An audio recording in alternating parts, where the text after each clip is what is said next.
जय जगन्नाथ जय माँ मंगला मु जेना घर बहु आपण मानक स्वागत करछि मोर सेकंड मिनी ब्लॉग को। तो आज थिला सुदशा व्रत माँ लक्ष्मी कृपा बिना किछि भी संभव नुहे। नलभरी राजा से दिन भिखारी साजिथिले आ पोड़ा जाइतिबा गोड़िस माछ भी जीवंता हो जाइतिला।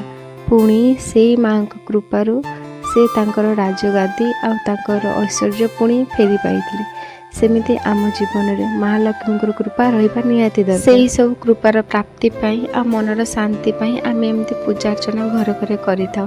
तो ता भितर आमर विभिन्न प्रकार फल सब कटा सारीला आ से सब फल को नहीं आमर ठाकुर पाखे भोग लगे बोली बो प्रस्तुत करते। तो मु अलता पिंधापी से टाइम पलैली तो यार रेसिपी दे पारे।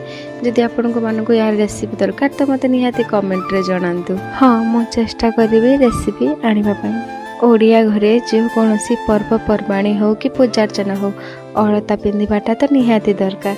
तो मुझे मोर बों को पादरे अलता लगे दूसरी आ मोर ये सासू मैंने गोड़ देखते देखु के कुनी कुनी पाद।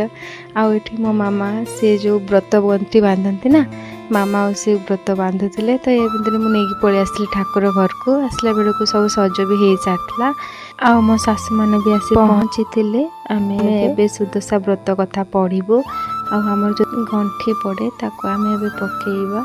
प्रथम गंठीर नाम लक्ष्मी नारायणी, द्वितीय गंठीर नाम माँ कमलिनी, तृतीय गंठीर नाम श्री हरिप्रिया, चतुर्थ गंठीर नाम है पद्मालया, पंचम गंठीर नाम है जे कमला, षष्ठ गंठीर नाम है जे चंचला, सप्तम गंठीर नाम विघ्नेशिनी, अष्टम गंठीर नाम सिंदूर दुलणी, नवम गंठीर नाम दुर्गति नाशिनी, दशम गंठीर नाम विष्णु पाटराणी। यह सब भितर आमर भी गंठी पका सरी जाइतिला। आउ सबुठु मजा कथा है 7टा सासु भितर मु एका बोहुतली आ मागी मागी मान पाखर आशीर्वाद नौथली। ता भितर नन्ना मध्य आसी पहुँच जाइतिले। आम सासु मैंने देखते केमती आशीर्वाद नौले मु आशीर्वाद नेली। आउ एबे सासु मान सहित सेल्फी टाइम देखते केमती सजबाज होती। मामा मो हाथ में व्रत गंठी बांधि देले। आपण आड़े केमती कौन पूजा हुए मत कमेंट रे जणातु। रहिले आज नमस्कार। जय जय माँ लक्ष्मी।